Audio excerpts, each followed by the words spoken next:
दोस्तों, आज की यह वीडियो काफी महत्वपूर्ण बात पर आधारित है। एक ऐसी बात जो लगभग हर इंसान अपने जीवन में महसूस करता ही है, और वह है मजबूरियां। आज के इस वीडियो में हम जानेंगे मजबूरियों को देखने का सही तरीका क्या है। मजबूरियां जीवन का एक महत्वपूर्ण हिस्सा है और हमारे जीवन में अक्सर आती है मजबूरी। एक व्यक्ति के जीवन में ऐसी स्थिति को दर्शाती है जहां व्यक्ति कुछ करने में सीमित रह जाता है, अक्सर बिना अपनी इच्छा के, क्योंकि उनके पास कोई दूसरा विकल्प नहीं होता। ऐसी स्थिति में हम जो करना चाहते हैं, हम वह चाहकर भी नहीं कर पाते। यह एक ऐसी परिस्थिति होती है जहां पर व्यक्ति अपने मन के अनुसार चुनाव नहीं कर सकते और अपने हथियार डाल देते हैं। मजबूरी में हमें अक्सर वही करना पड़ता है जो हमारे सामने रखा गया हो, ना कि वह जो हम करना चाहते हैं। ये मजबूरियां हमारी आर्थिक, सामाजिक, पारिवारिक और व्यक्तिगत स्थितियों से जुड़ी होती हैं। कुछ लोग मजबूरियों से कोसों दूर भागते हैं और कुछ लोग उनका डटकर सामना करते हैं, मजबूरियों से निपटने के लिए नए तरीके ढूंढते हैं। तो आइए इस कहानी के माध्यम से जानते हैं कि कैसे हम अपने जीवन की एक मजबूरी को एक अवसर में बदल सकते हैं। ये कहानी एक व्यक्ति के बारे में है जो बहुत दुखी था। एक समय की बात है, एक छोटे से गांव में एक आदमी रहता था। वह गरीब था और उसके पास केवल एक छोटा सा घर और छोटी सी जमीन थी। उसका जीवन कठिनाइयों से भरा रहता था और उसकी मजबूरी उसे रात दिन परेशान किया करती थी। अपनी पत्नी और एक बेटा होने के बावजूद वह आदमी बेहद अकेला महसूस करता। वह मन ही मन सोचता रहता कि मेरे जीवन में कितनी मजबूरियां हैं। मुझे अपने घर का खर्च चलाने के लिए रोज काम पर जाना पड़ता है। अगर मैं काम नहीं करूंगा तो मेरा परिवार क्या खाएगा, मेरा घर कैसे चलेगा। मेरे बेटे के जीवन में अच्छा भविष्य लाने के लिए मुझे मजबूरन काम करना पड़ता है। उसे अपना काम एक बोझ लग रहा था और यह सोचकर वह बहुत दुखी था। एक तरफ जहां लोग उसे गांव के तालाब पर मस्ती करने आते और अपने दोस्तों के साथ सुकून भरा वक्त गुजारने आते, वहीं इस आदमी को वहां मजबूरन मछलियां पकड़नी पड़ती ताकि उसके घर के खर्चों में खाने पर होने वाला खर्च कम हो सके और उसका परिवार यह तालाब से पकड़ी हुई मछलियां खा सके। वह आदमी मजबूर था और वह अपने परिवार को खुश देखना चाहता था, पर उसकी मजबूरियों ने उसके घर से सुख और शांति को खत्म ही कर दिया था। उसे ऐसा लग रहा था कि अपने जीवन में इतने सारे कमियों के कारण वह कभी खुश नहीं रह पाएगा। एक दिन इसी बात से परेशान होकर वह एक पेड़ के नीचे बैठकर रो रहा था। तभी एक साधु उसकी ओर आ रहा था। साधु ने देखा कि उसके चेहरे पर बहुत सारे गम थे। उस साधु ने देखा कि वह व्यक्ति दुखी होकर फूट फूट कर रो रहा था। साधु ने उस व्यक्ति के पास जाकर पूछा, क्या हुआ बेटा, तुम इतने क्यों परेशान हो? उस आदमी ने साधु की ओर देखा। वह साधु साधारण कपड़ों में था और उसको देखकर व्यक्ति सोचने लगा, भला यह साधु क्या मदद कर पाएगा मेरी। व्यक्ति ने उससे कहा, तुम तो एक साधु हो, भला तुम क्या मदद करोगे मेरी। मैं पहले से ही अपनी मजबूरियों के कारण काफी परेशान हूं, तो मुझे अकेला छोड़ दो। साधु उस व्यक्ति से कहते हैं, बेटा इतना दुख तुम अकेले क्यों सहन कर रहे हो, मुझे बताओ क्या हुआ, शायद मैं तुम्हारा दुख दूर कर सकूं। वह व्यक्ति उस साधु से कहता है, तुम मेरा दुख दूर करोगे, तुम मेरी मजबूरियों से मुझे मुक्त कैसे कर सकते हो। तुम्हें तो खुद नहीं पता मजबूरियां क्या होती हैं। तुम्हें कौन सी मजबूरी का सामना करना पड़ा अपने जीवन में, तुम क्या जानो मजबूरी। तुम्हें किस बात की चिंता, तुम तो काम भी नहीं करते, तुम्हें किसी परिवार का ध्यान भी नहीं रखना। मुझे तो दिन रात काम करके अपने परिवार की जिम्मेदारी उठानी पड़ती है। साधु उस आदमी के कड़वे शब्द सुनकर भी शांत रहे। वह समझ गए कि यह आदमी अपने जीवन में अपने कामों और मजबूरियों को बुरा समझता है और इसी कारण यह काम को बोझ समझकर मन से किसी भी काम को नहीं कर पा रहा है। साधु हंसकर कहते हैं, बस इतनी सी बात, मैं तुम्हारी मजबूरियों को एक ताकत बना सकता हूं। तुम्हें कभी भी काम करने में बोझ महसूस नहीं होगा। तुम्हें अपने परिवार के लिए काम करना कभी बोझ नहीं मानोगे।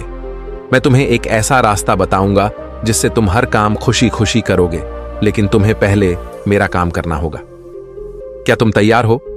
वह आदमी साधु की बातों को लेकर सोच में डूब गया। साधु ने कहा कि एक ऐसा रास्ता है जिससे वह हर काम खुशी खुशी कर सकता है और उसके बदले में केवल एक काम करना होगा।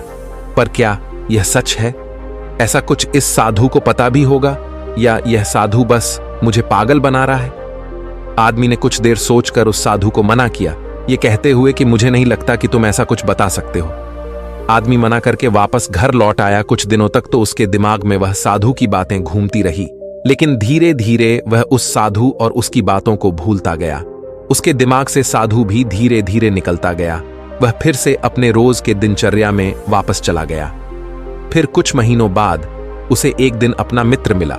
वह मित्र से कहता है, हमारे गांव में एक बड़े ज्ञानी साधु प्रवचन देने आ रहे हैं। वह जो भी कहते हैं वह करके दिखाते हैं। वह बहुत बुद्धिमान है। उसका मित्र उस आदमी से कहता है, तुम भी चलो मेरे साथ, तुम्हें वहां आनंद आएगा। कभी तो अपने लिए कुछ समय निकाल लिया करो, तुम कितनी मेहनत करते हो। वह आदमी सोचता है, मैं तो वैसे ही अपने रोज के काम में मग्न रहता हूं, मेरा मित्र सही तो कह रहा है, कभी अपने लिए भी समय निकालना चाहिए। वह अपने मित्र के साथ उस साधु के उपदेश को सुनने और वहां जाने के लिए राजी हो जाता है। अगले दिन यह व्यक्ति अपने मित्र के साथ उस आश्रम में जाता है। वहां उसे वही साधु दिखता है जो उसे उस दिन काम को खुशी खुशी करने का मार्ग बताने का वादा कर रहा था। मित्र से बात करते समय उसने पूछा कि क्या यही वह साधु हैं जिनके उपदेश हम आज यहां सुनने आए हैं।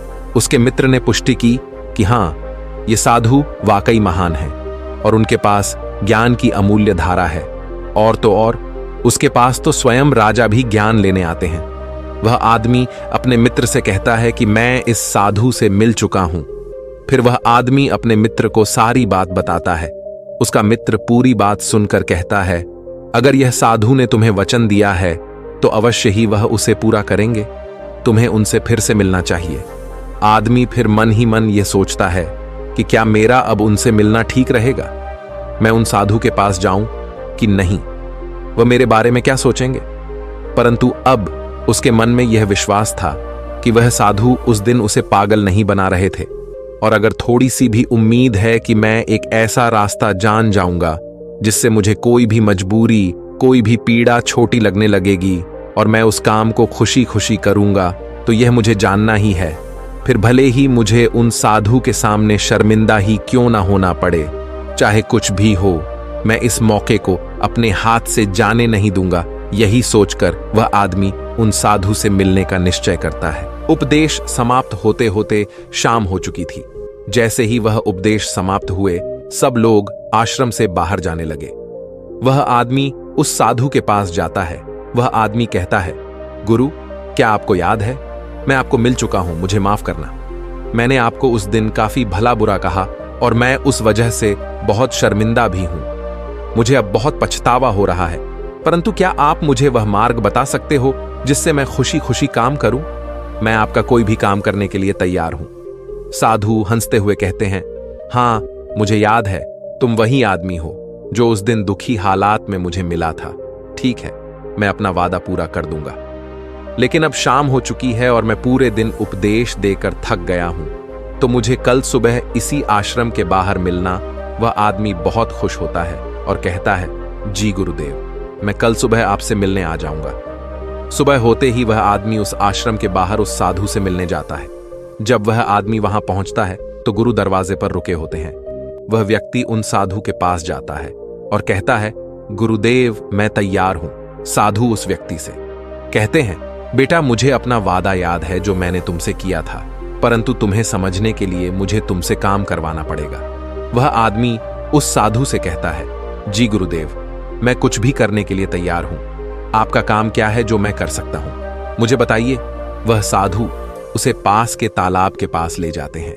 वहां एक बड़ा सा पत्थर था जो पानी के बहाव को रोक कर बैठा था। साधु उस व्यक्ति से कहते हैं, बेटा, क्या तुम्हें यह पत्थर दिख रहा है जो पानी के बहाव को रोक कर बैठा हुआ है? फिर साधु कहते हैं, तुम्हें इस पत्थर को यहां से हटाना है। जैसे ही तुम इस पत्थर को हटाएंगे, तुम्हें तुम्हारे प्रश्नों के उत्तर मिल जाएंगे। व्यक्ति कहता है, लेकिन गुरुदेव, ये कैसे मुमकिन है? ये तो इतना बड़ा पत्थर है, मैं इसे कैसे हटाऊंगा? और फिर इस पत्थर को हटाने से मेरे जीवन की मजबूरियां कैसे हट जाएंगी? मुझे कुछ समझ नहीं आ रहा। साधु कहते हैं, तुमने कहा था कि तुम मेरा कोई भी काम कर दोगे, तुम्हें इस पत्थर को हटाना ही पड़ेगा, अन्यथा मैं तुम्हें तुम्हारे प्रश्नों का उत्तर कभी नहीं बताऊंगा। अब मैं अपनी आश्रम जा रहा हूं, जब तुम ये काम कर दोगे उसके बाद तुम मुझसे मिलने आना। इतना कहकर साधु अपने आश्रम की ओर बढ़ गए। उस आदमी ने सोचा, मुझे यह समझ नहीं आ रहा है कि गुरुदेव मुझे इस पत्थर को हटाने का काम क्यों दे रहे हैं। लेकिन जो कुछ भी हो, मेरे समस्याओं का हल तो मुझे चाहिए। मैं अपने जीवन से बहुत दुखी हूं, और अगर मुझे इस पत्थर को हटाने से मुझे गुरुदेव उत्तर बता देंगे तो ठीक है गुरुदेव। अगर मुझे यह करने को कह रहे हैं तो इसमें जरूर कोई बात होगी। इतना सोचकर उस आदमी ने उस पत्थर को अपने हाथों से हटाने का प्रयास शुरू किया, लेकिन वह पत्थर इतना विशाल और भारी था कि वह थोड़ा भी नहीं हिला। कुछ देर बाद थक हार कर उसने अपने पीठ के बल पर लेकर फिर से प्रयास किया। उसने पत्थर को हटाने की कोशिश की। उसने देखा कि वह पत्थर थोड़ा सा अपनी जगह से हिल गया, पर जैसे ही वह थोड़ा सा सीधा हुआ, वह पत्थर फिर से अपनी जगह पर वापस आ गया। उस आदमी का आत्मविश्वास टूट गया। वह मन ही मन सोचता है कि यह कैसा काम दिया है मुझे इस साधु ने। यह पत्थर तो हिलने का नाम भी नहीं ले रहा। बाहर बहुत धूप थी और वह आदमी पसीने में भीग जाता है। वह आदमी बीच में ही रुक जाता है, पर फिर उसे उन साधु की शर्त याद आती है, जिसके मुताबिक अगर वह उनका काम नहीं करेगा तो उसे वह नहीं मिलेगा जो वह चाहता है। यह काम करना भी एक प्रकार की मजबूरी ही थी। काफी समय बीत जाने के बाद उस आदमी ने पास में ही एक पेड़ देखा और उसे उस पेड़ को देखते ही एक तरकीब सूझी। उसने सोचा, क्यों ना मैं एक लकड़ी के टुकड़े को पत्थर के नीचे फंसाकर उस लकड़ी पर अपना वजन रखूं। इससे मुझे कम जोर लगाना होगा और लकड़ी बड़ी और मजबूत होने के कारण उसका परिणाम ज्यादा होगा। वह आदमी तुरंत ही एक बड़ी और विशाल लकड़ी तोड़ने में लग जाता है। जैसे तैसे उस आदमी ने एक बड़ी लकड़ी उस पेड़ से निकाली, उसके सारे छोटे टहनियां और पत्ते को तोड़कर एक सीधी लकड़ी तैयार की जो वह इस्तेमाल कर सके। फिर उसने उस पत्थर के अगल बगल एक खड्डा खोदा जहां वह उस लकड़ी को डाल सके। उस आदमी ने लकड़ी का एक छोर उस पत्थर के नीचे फंसाया और फिर वह आदमी अपने हाथों में 2 बड़े पत्थर लेकर उस लकड़ी के दूसरे छोर पर बैठ गया और देखते ही देखते वह पत्थर अपनी जगह से हट गया और पानी का बहाव फिर से चालू हो गया। वह आदमी बहुत खुश हुआ, उसे आत्मविश्वास महसूस हुआ। वह दौड़ता हुआ उन साधु के पास गया और कहा, गुरुदेव, मैंने कर दिखाया। मैंने उस पत्थर को हटा दिया और मैंने अपना वचन भी पूरा कर दिया। साधु पूरी बात उस आदमी से सुनने के बाद कहते हैं, तुमने अच्छा काम किया, मेहनत की, तुमने तरकीब भी निकाली और तुमने अपने दिमाग का भी इस्तेमाल किया। लेकिन मुझे एक बात बताओ, क्या तुम्हें लगा था कि तुम यह काम कर पाओगे? आदमी कहता है, नहीं गुरुदेव, मुझे नहीं लगा था कि मैं इतना बड़ा पत्थर हटा पाऊंगा। साधु पूछते हैं, क्या लगता है तुम्हें, तुम ये सब क्यों कर पाए? आदमी जवाब देता है, क्योंकि यही आपकी शर्त थी। अगर मैं नहीं करता तो मुझे अपना जवाब कभी नहीं मिलता। साधु कहते हैं, तो तुम ये कह रहे हो कि यह काम करना तुम्हारी एक मजबूरी थी? आदमी कहता है, हां, लेकिन आप वही वही क्यों पूछ रहे हो? इस पर साधु कहते हैं, मैं तुम्हें यही तो समझाना चाहता था। जिस तरह आज तुम्हारे सामने वो पत्थर हटाने की मजबूरी थी, इसी तरह तुम्हारे जीवन में भी तुम्हारे सामने कई मजबूरियां आएंगी। साधु आगे कहते हैं, मजबूरियां ही तुम्हें वह काम करवाती है जो तुम्हें नहीं लगता कि तुम वह कर सकते हो। तुम्हारी मजबूरियां तुम पर बोझ नहीं है, बल्कि मजबूरियों के कारण तुम जिंदा भी हो। तुम खुद सोचो, अगर तुम्हारे ऊपर मजबूरियां ना होती और काम करके अपने परिवार के लिए कमाई करने की कोई पाबंदी ना होती, तो क्या तुम अपने घर से बाहर भी निकलते? नहीं ना। तुम एक ही जगह है, बस आराम से बैठे रहते। लेकिन क्या ऐसा आराम करना ठीक है? क्या तुम्हारे शरीर में बीमारियां नहीं आ जाती? तुम अपनी मजबूरियों के कारण काम करते हो, जिससे तुम स्वस्थ और तंदुरुस्त रहते हो। जहां तुम पहुंचना चाहते हो, यह मजबूरियां ही तुम्हें वहां का रास्ता दिखा सकती हैं। वह हमें बताती है कि हमें क्या करना चाहिए। उस लक्ष्य तक पहुंचने के लिए तुम्हारी समस्या यह नहीं है कि तुम्हारे ऊपर मजबूरियां हैं, बल्कि तुम्हारी समस्या यह है कि तुम उन मजबूरियों को एक बोझ समझ रहे हो। हमारी मजबूरी हमारे लक्ष्यों को प्राप्त करने में हमारे लिए एक माध्यम बन सकती है और हमें नए दिशाओं में ले जा सकती है। जैसे कि तुमने लकड़ी का उपयोग किया ताकि उस पत्थर को हटा सको, ऐसा ही कुछ हमारे साथ जीवन में भी होता है। जब हमसे ऊंचे स्तर के लोग, जैसे कि हमारे बॉस या फिर माता पिता या फिर कोई गुरु, हमें कोई कठिन काम देते हैं, तो हमें लगता है कि यह काम हमारे लिए बहुत मुश्किल है। उदाहरण के रूप में, जब हमारे बॉस हमें एक बड़े और कठिन काम को संभालने का काम देते हैं, या जब तुम्हारे व्यापार में कोई विरोधी व्यापारी तुम्हारी तकलीफ बढ़ा देता है, जो तुम्हारे लिए मुश्किल होता है तो तुम कैसे उसका सामना करोगे। अक्सर हम नहीं चाहते कि ऐसी समस्याएं हमारे सामने आए, लेकिन सच्चाई तो यह है कि वह हमारे सामने है और हमें हमारे लक्ष्यों को प्राप्त करने से रोक रही है। क्या लगता है आपको ज्यादातर लोग इस स्थिति में क्या करते होंगे? बेशक कोई नहीं चाहता कि वह संकट में आए, लेकिन जब एक विशाल समस्या उनके सामने खड़ी होती है, ऐसी कठिन समस्याएं जो उन्हें परेशान करती हैं, तब क्या करते होंगे लोग? जब भी हमारे जीवन में विशाल और भयानक समस्याएं आती है तो हकीकत में वह हमसे सवाल पूछती है, क्या तुम इस लक्ष्य के काबिल हो? क्या तुम इस परीक्षा का सामना कर सकते हो? आप क्या करोगे? क्या होगा? आपका उत्तर इस प्रश्न पर क्या होता है जब आपके सामने एक समस्या खड़ी हो जाती है जिसका समाधान आपके लिए मुश्किल होता है? क्या आप भाग जाएंगे? क्या आप अपने लक्ष्य को किस्मत के हाथों छोड़ देंगे? अगर हम इतिहास की ओर देखें तो हजारों लोगों ने इन सारे प्रश्नों का उत्तर ना में दिया। उन्होंने अपने हथियार डाल दिए, अपने लक्ष्य को छोड़ दिया, सिर्फ इसलिए क्योंकि उनके सामने एक बड़ी समस्या आ गई थी। ऐसा हम आज के युग में भी करते हैं। हम हार मान लेते हैं। हम अपने उच्च स्तर के लोगों को पागल तक कह देते हैं कि क्या सोचकर मुझे यह काम सौंपा गया, यह काम तो किसी से भी नहीं होने वाला, या फिर हम अपने लक्ष्य को त्याग देते हैं यह कहकर कि शायद यह लक्ष्य मेरे भाग्य में ही नहीं है। लेकिन इतिहास के कुछ लोगों ने इस प्रश्न का उत्तर हमें दिया। वे डटकर खड़े हुए और समस्या के आंखों में देखकर उसका समाधान निकाला। वह कुछ बढ़ाकर पाए उसी समस्या के कारण, और सच कहूं तो वह महान व्यक्ति आज उस मुकाम पर कभी नहीं पहुंच पाते। अगर उनके सामने समस्या नहीं आई होती तो उनकी समस्याओं ने उन्हें बड़ा बनाया, उन्हें मजबूर किया नए रास्ते ढूंढने में, कोई ऐसा रास्ता जो आज तक किसी ने नहीं सोचा था। बड़े और महान लोग भी अक्सर अपनी समस्याओं से जूझते हैं और उन्हें पार करने के लिए नए रास्ते ढूंढते हैं। समस्याएं हमें मुश्किल में डालती हैं और हमें मजबूर करती है नए रास्तों की तलाश करने में। यही तरीका है जिससे हम अपने लक्ष्यों को हासिल कर सकते हैं और अपने जीवन को सफल बना सकते हैं। और यही सही तरीका है हमारी मजबूरियों को देखने का। जब तुम्हारी नजर अपने लक्ष्य पर होगी तो तुम्हें अपनी समस्याएं छोटी लगने लगेगी।